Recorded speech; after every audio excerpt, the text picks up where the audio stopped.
हिमाचल प्रदेश प्राकृतिक सौंदर्य की मनमोहक धरा है।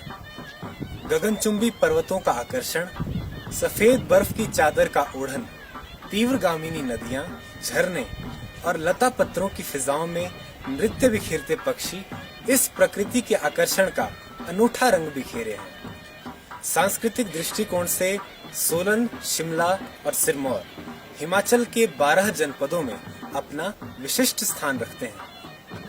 लोक संगीतों के तालों, गीतों और नृत्यों तथा व्यंग्यात्मक रंगों ने इस परंपरा की मनमोहक भूमिका हमारी जीवन शैली में सजाई है।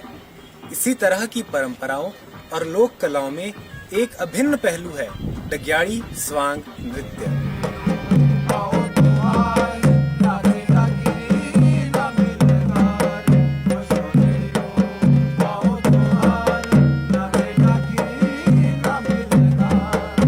इस पर्व से पूर्व दिन में देवता का गुर या पांडा घर घर जाकर द्वादशी के दिन देव शक्ति से मंत्रोच्चारित सरसों के दाने सुरक्षा के लिए गांव के लोगों को देते हैं तथा घरों के दरवाजे पर टिम्बर व भेखड़ नाम के पौधे की टहनी लगाते हैं। यही कारण है कि आज तक ये डगेड़ी व डागे किसी भी व्यक्ति को कोई विशेष नुकसान नहीं पहुंचा पाई है, क्योंकि स्थानीय देवी देवताओं की कृपा क्षेत्र के सभी लोगों पर बनी रहती है।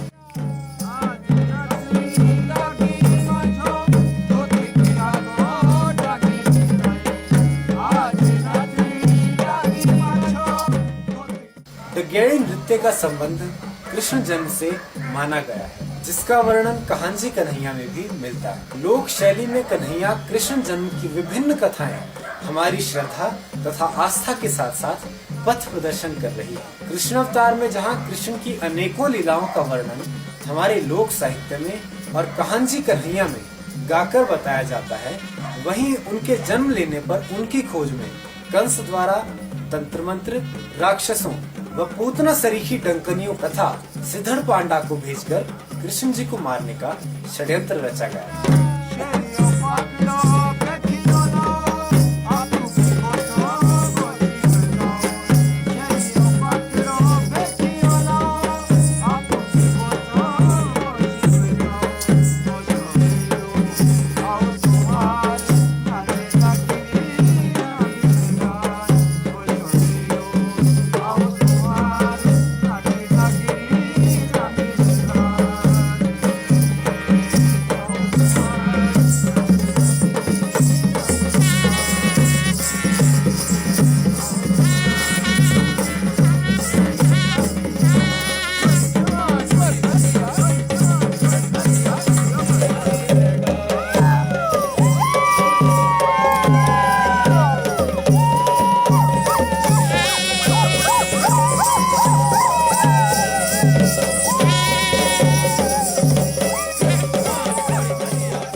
डगेड़ी नाच किंवदंती थी। ये डगेड़ी नाच लोग जानते थे और डगेड़ी से बचने के लिए सरसों बांटी जाती थी और घरों के रख रखाव के लिए एक झाड़ी होती है जिसको यहाँ पर टिम्बर कहते हैं और भेखड़ कहते हैं, उसको लगाया जाता है। और आज भी वो ये पांडा लोग हैं, पांडे ही इस प्रथा से जुड़े हुए हैं, वो लोग आज भी करते हैं। हमारे पंचांग में जो यहाँ पर शास्त्रीय लेख है उसमें आज भी त्रयोदश और चौदश की रात पूर्णतया इस संदर्भ में सर्वव्यापक सर्वविदित है।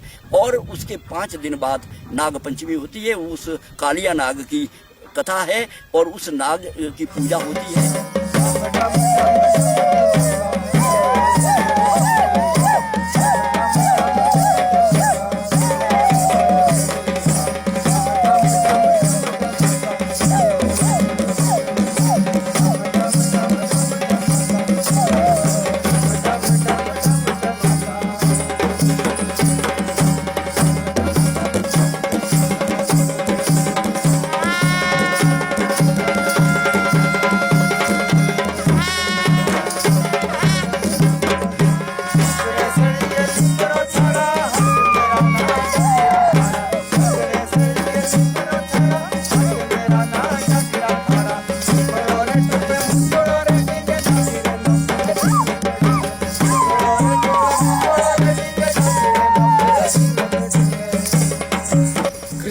इनका जन्म कृष्ण पक्ष की अष्टमी तिथि को हुआ था। शास्त्रों के अनुसार राक्षसियों को कंस ने कृष्ण को मारने के लिए भेजा था। इस पक्ष की त्रयोदशी और चतुर्दशी तिथि को सिरमौर, शिमला और सोलन जनपद व कई पहाड़ी क्षेत्रों में उस समय से आज तक डगेड़ी नृत्य की प्रथा है।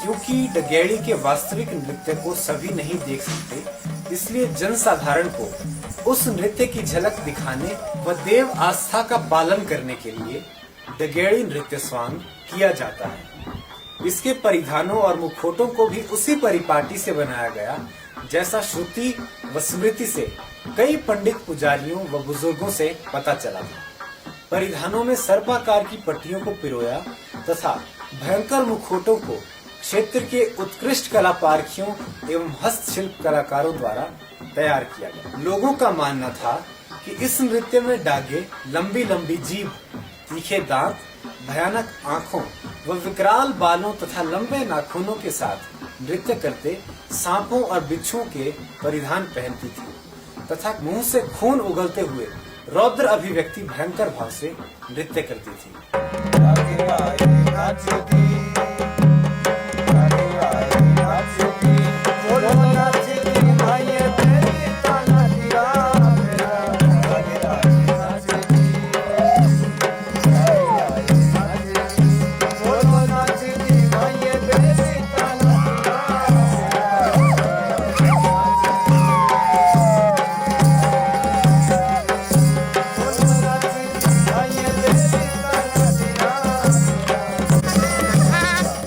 जिला सिरमौर में लोक साहित्य गेय गाथा कहानी में भी ऐसी राक्षसीय ताकतों को दागे डगेड़ी कहा गया है। कृष्ण भगवान ने उन्हें शक्तिहीन कर उनकी छाया को इस त्रयोदशी की रात्रि को नृत्य करने का आशीर्वाद दिया, परंतु ये आशीर्वाद इस शर्त पर दिया कि वो ऐसी किसी भी व्यक्ति को क्षति न पहुंचा सकेंगी जिस पर स्थानीय देवी देवताओं की कृपा हो, ताकि लोग युगों तक इस प्रकार की काली छायाओं से बचने के लिए सदैव देव आस्थाओं का पालन करते रहें और देवी देवताओं की पूजा अर्चना करते सुखी जीवन व्यतीत करते रहें।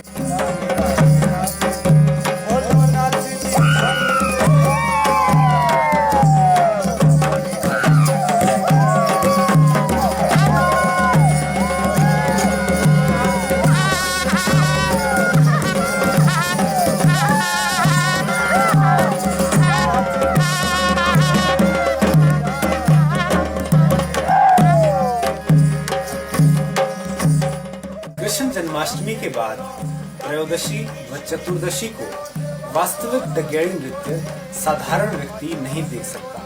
मात्र देवता की शक्ति से ही कुछ एक देवता की गुर पंडित पुजारी ही डगेड़ी के वास्तविक नृत्य को देख पाते हैं, परंतु डगेड़ी नृत्य के आज भी अनेकों प्रमाण देखने को मिलते हैं।